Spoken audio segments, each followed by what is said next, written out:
अंतर्राष्ट्रीय खबरों पर बात होगी। मिडिल ईस्ट में जंग के बीच एक बड़ी खबर आ रही है। सऊदी अरब, पाकिस्तान और तुर्की के बीच डिफेंस डील फाइनल हो गई है। सऊदी अरब के मक्का शहर में तीनों देशों के बीच डील पर साइन हो गई। इस डील के बाद किसी एक मेंबर देश पर हमला सभी पर हमला माना जाएगा। वहीं ईरान का भी इस डील पर रिएक्शन आया। ईरान ने यह साफ कहा है कि कागज के टुकड़े से सऊदी अरब को सुरक्षा नहीं मिलेगी। अमेरिका हमला अगर करता है तो इस बीच ईरान लगातार सऊदी में भी अमेरिकी ठिकानों को ही निशाना बनाता रहा है।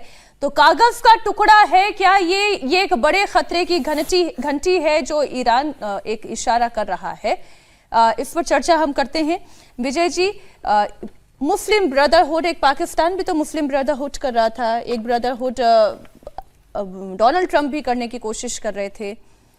देखिए, मुस्लिम ब्रदरहुड की कोशिशें लगातार अलग अलग वक्त पर अलग अलग तरीके से होती रही। एक ज़माने में OIC जो चलता था, ऑर्गेनाइजेशन ऑफ इस्लामिक कंट्री, वो भी आज बेमायने हो गई। ये तो सारा जो युद्ध हो रहा है वो तो सारे इस्लामिक कंट्रीज ही हैं, वही लड़ रहे हैं आपस में।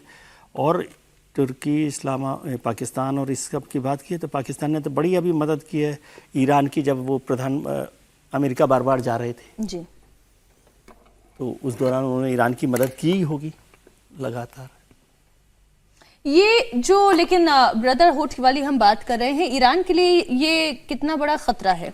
कोई खतरा नहीं, कोई खतरा नहीं, मुझे नहीं लगता है। ये भले ही ये कोशिश करें, ये ऐसी एक्सरसाइज ऐसे चलती रहती है। भाई इसको यूं भी समझें, थोड़ा संदर्भ के साथ समझें तो और समझ में आएगा।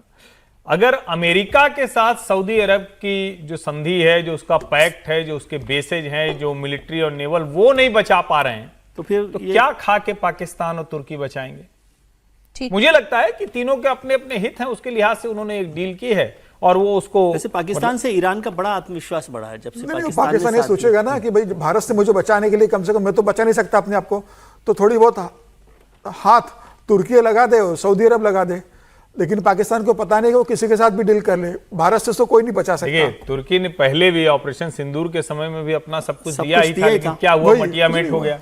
तो मुझे नहीं लगता ये भारत के संदर्भ में तो किसी काम का है ही नहीं किसी क्योंकि ना तो सऊदी अरब ना तुर्की है, भारत के लिए वो बात भी नहीं है। और जहां तक रही ईरान की बात, तो ईरान तो वैसे ही इस वक्त मतलब जिसको कहते हैं कि हम ईरान जब मार रहा था तो सऊदी अरब पाकिस्तान से बोल रहा था अपने सैनिक भेजो। पाकिस्तान ने भेजे क्या ईरान के खिलाफ? कहां भेजे उसको बचाने के लिए? उस समय भी उसकी पिटाई कर रहा था ईरान। तो मुझे लगता है कि कोई कागज में जरूर डील कर लिया, आपस में इनके बीच में कोई समझौता नहीं होगा। बात नहीं, ये ऐसा चलता रहता है। नहीं, इससे थोड़ा आ जाएगा। वो अंताक्षरी वाला पाकिस्तान को कुछ मिल जाएगा, पाकिस्तान को कुछ मिल जाएगा। और पाकिस्तान से ईरान का आत्मविश्वास बहुत बढ़ा। सऊदी अरब पैसे नहीं मांगेगा अभी, बस इतना है, कुछ समय के लिए मांगना दूर, हो सकता है कुछ मिल जाएगा। ठीक। इधर रूस से तेल खरीदने वाले देशों पर अमेरिका 100% टैरिफ लगाने जा रहा है। इसमें भारत, चीन समेत 5 देश शामिल हैं। 100% तक का टैरिफ जो अमेरिकी सीनेट ने मंजूरी दे दी है। बिल के शुरुआती मसौदे में 500% टैरिफ लगाने का प्रस्ताव था, लेकिन बाद में इसे घटाकर 100% कर दिया। अब इसे अमेरिकी संसद के निचले सदन यानी कि हाउस ऑफ रिप्रेजेंटेटिव्स में भेजा जाएगा। अगर वहां भी बिल पास हो गया तो अमेरिकी राष्ट्रपति को अधिकार भी मिल जाएगा कि वे रूसी सामान के आयात पर 500% तक का टैरिफ लगा सकते हैं।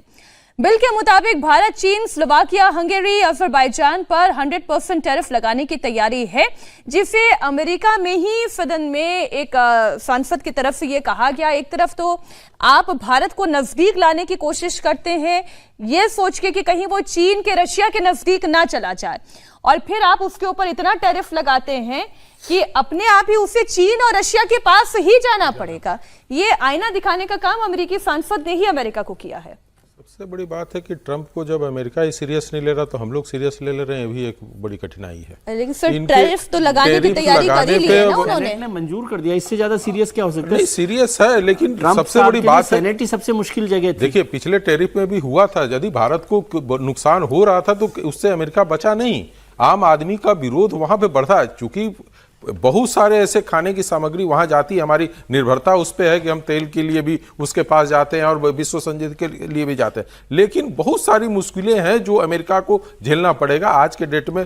ईरान के साथ उनका जिस तरीके से डेली समझौते होते हैं और डेली हमले होते हैं, ये सब भी सोचने की बात है। लेकिन तो मुझे ये तरीका ठीक नहीं है अमेरिका का। बहुत क्विक कमेंट सर इस पे, बहुत क्विक कमेंट कि वहां के सांसद ही आपको समझा रहे हैं कि आप चीन को भारत को नजदीक लाना चाह रहे हैं।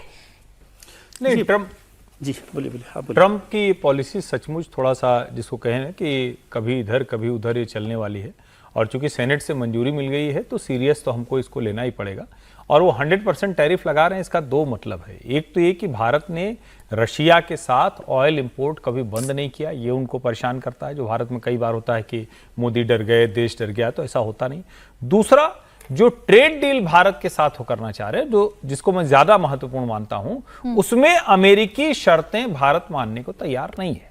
वो ये सोचते हैं कि इस टैरिफ से और इन सब से हम भारत को दबा पाएंगे। लेकिन अभी का जो एक संदर्भ है, एक तो पहले वाला था टैरिफ वाला, जिसके खिलाफ वहां की कोर्ट ने कह दिया कि वापस करिए, जो वहां के मर्चेंट्स हैं, जो कारोबारी हैं।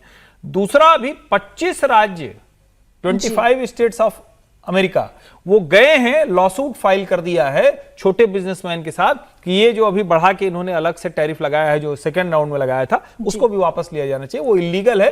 जो 301 के तहत, अमेरिकी कानून के तहत राष्ट्रपति को शक्तियां हैं, वो उसमें ठीक नहीं।